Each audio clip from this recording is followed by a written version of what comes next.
All right, section 1.4 is on solving absolute value equations. So an absolute value, it says the absolute value of a number x written as 2 lines, absolute value of x around it, is the distance from x to 0 on a number line. Because it represents a distance, the absolute value of any number is always positive. So hopefully you guys remember this from Algebra 1. So if I took the absolute value of -7, it would be 7, right? If I take the absolute value of +7, it's 7. It's always just the positive version of the number. Okay, the most important thing about solving absolute value equations, it says note, when solving absolute value equations, you must isolate the absolute value first. So you have to get the absolute value chunk by itself. You will then have 2 equations to solve. For example, if you have the absolute value of x plus 3 equals 5, then you just break it into 2 equations. It's x plus 3 equals +5 or x plus 3 equals -5. And that's because the part inside your absolute value, in order for it to equal 5 in the end, it needs to either be 5 or -5 when you take the absolute value, right? All right, so it says, however, if the absolute value is set equal to a negative number, you must write no solution, or the symbol looks like a 0 with a line through it. This is called the empty set.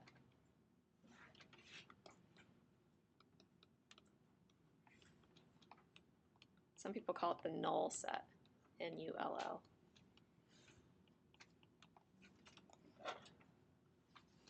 All right, that's because you can't take the absolute value of something and get a negative number out. So that would mean that there was nothing that could possibly do that, so it's no solution. All right, so number 1, so I have the absolute value of -3 plus x equals 10. So since the absolute value part's already isolated, so let's write isolated, so we remember that we already have that done. Since it's already isolated, you're going to say, okay, well that inside part, in order for me to take the absolute value and get 10 out, it's either 10 or -10. So those are your 2 equations. So you have -3 plus x equals 10, and -3 plus x equals -10. And then you just solve both of those. So add the 3 to both sides, you get x equals 13, add the 3, x equals -7. Okay, those are your 2 solutions. So you can go back to your original and check. If you check in the original, -3 plus 13 is 10. When I take the absolute value, I get 10 out. So that one worked. If you check -7, -3 plus -7 is -10. When you take the absolute value, you get 10 out. Do you see how it works? Okay, so the next one. Notice how it's not isolated. Okay, so we need to isolate on this one. Okay, so we're going to treat that whole absolute value part as like a variable. You're just going to isolate everything else away from it, or you're going to get everything else away from it, actually. So what's the first step you need to do? No, not multiply. Add the 6, right? So I'm thinking of it just like it was like 2w minus 6 equals -2. What's the first step you would do? You'd add 6 and then divide by 2, right? So that's what I mean by thinking of this whole thing like a variable and clearing things around it. Okay. So I'm going to do 2 times the absolute value of x over 4 equals, when I add 6 to both sides, I get 4. Now divide by 2. So I have the absolute value of x over 4 equals 2. So I divided by 2. Okay, now it's isolated. It's all by itself. A lot of people try to multiply by 4 here, but this is the point where you need to break it into your 2 equations. So since your absolute value equals 2, that inside part, x over 4, can be either 2 or -2. So those are your 2 equations. So x over 4 equals 2, x over 4 equals -2. Solve both, so I get x equals 8, x equals -8. Now, a lot of people think on these absolute value equations that once you get one number, like if 5 was an answer, then -5 is automatically an answer. It worked on number 2, right? You had 8 and -8. But look at number 1. Those aren't opposite each other. So don't assume that if you get 13 for the first one, -13 is your other answer. That's a big mistake that I'll see a lot of people do. All right, you guys try number 3. So try number 3. It's already isolated for you, so that's nice.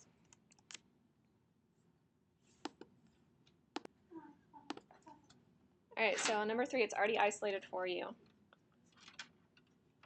So we're going to have negative 4y plus 2 equals positive 10, and negative 4y plus 2 equals negative 10. Okay, and then we solve both equations. So when I subtract the 2, I get negative 4y equals 8. Divide by negative 4, so I get y equals negative 2. Okay, and like I was saying, the other one's not necessarily positive 2. You have to go ahead and do the algebra behind it. So I subtract 2, so I get negative 4y equals negative 12. So that means y is positive 3. Okay, and you can always go back and check these, but those are the 2 solutions. Good. Okay, on the next one, so I have the absolute value of 2p plus 7 all over 3 equals 1. So again, we need to isolate the absolute value. So what's the first thing we need to do? Yeah, multiply the 3 over.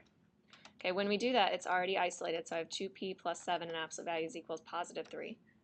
So now that it's isolated, I break it into the 2 pieces. So I have 2p plus 7 equals 3. 2p plus 7 equals negative 3. Notice the only thing that's changing is the right side of the equation, the number. I still have 2p plus 7 on both sides. Some people will try to make the whole thing negative and things like that. All right, solve both. So subtract the 7, so I get 2p equals negative 4. Divide by 2, I get p equals negative 2. On the second equation, subtract 7, so I get negative 10. Divide by 2, I get p equals negative 5. Okay, those are your 2 solutions.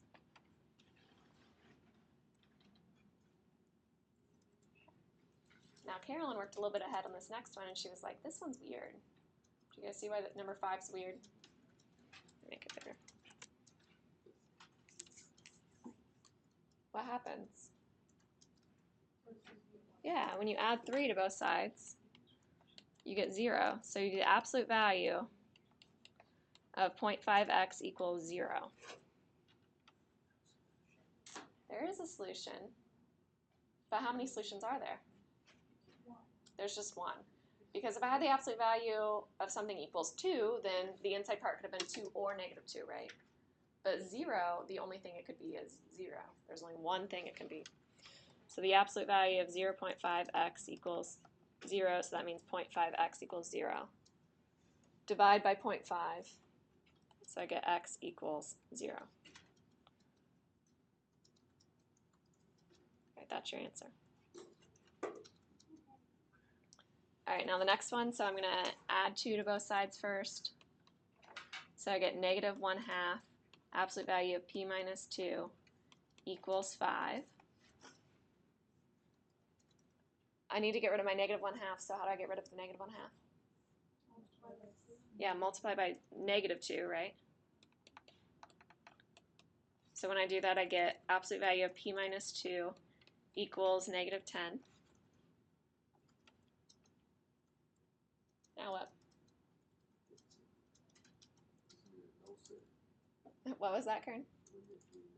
Yeah, it's no solution. Good. Do you guys see it? Because in order for you to take the absolute value of something, like when you take the absolute value, you get the positive version of the number out, right? So it's saying you're taking the absolute value of something and you're getting a negative number out. That never happens. You can't take the absolute value and get a negative. So this is no solution. So you can do the circle with a line through it if you want, the empty set, or just write no solution.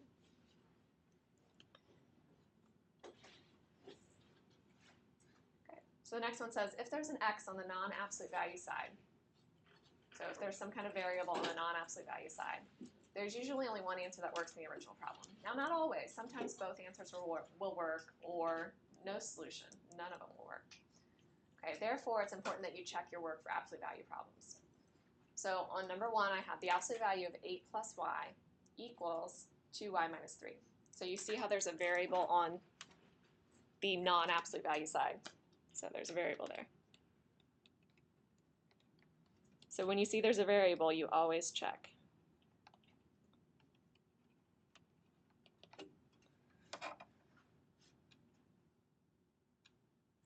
Okay, we're going to treat these just like we did before. So once the absolute value is isolated, which it is, it's by itself on the left side, right? So it's isolated. Once it's isolated, we write the exact same thing, we just drop the absolute values.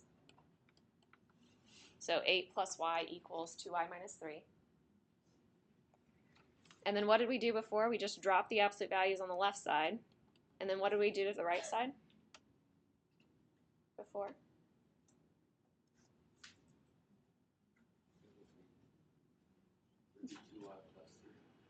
Close.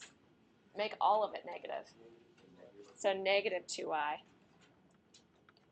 plus 3. So we negated this whole side.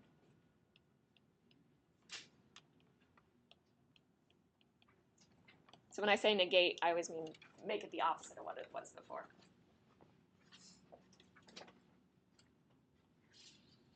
Now a lot of people like to write that as negative on the outside 2y minus 3 like it was before. So see how that's negative 2y plus 3, same thing. All right, solve both. So I'm going to subtract the y. So when I subtract y, I get y minus 3 equals 8. Add the 3. So I get y equals 11. That's the first one. Remember, we still have to check in the end, but that's our first answer. Okay, the next one I'm going to add the 2y over, so I get 3y. Subtract the 8, so negative 5. So y equals negative 5 thirds. Okay, check both.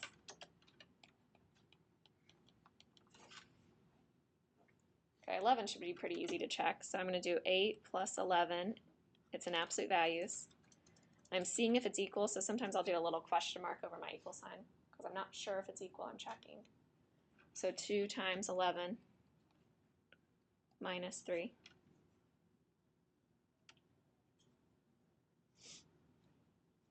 So 8 plus 11 in absolute values is 19 equals 22 minus 3, 19. So that one works. So 11's an answer. Okay, let's check the other one. This is going to be a little bit harder. There's fractions.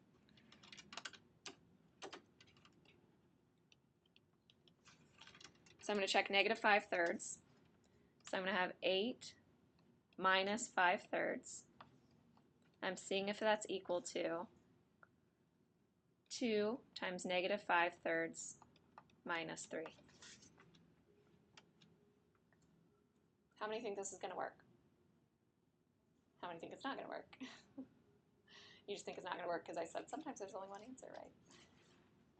All right, can anybody give me a definite reason why this will not work? Yeah, Kern, do you know? Because you did the math, so he found it and he saw it didn't work. All right, but look at the right side of this, of the equation. So over here. You have 2 times a negative number, so that's going to be a negative number, and then minus 3, right? That will be negative. This will be positive because it's inside the absolute value, right? So once you take the absolute value, it's going to be positive. So you're going to have a positive equaling a negative. It's not going to work, so this will be no solution. So you can finish the math. So cross out that answer. The only answer is 11.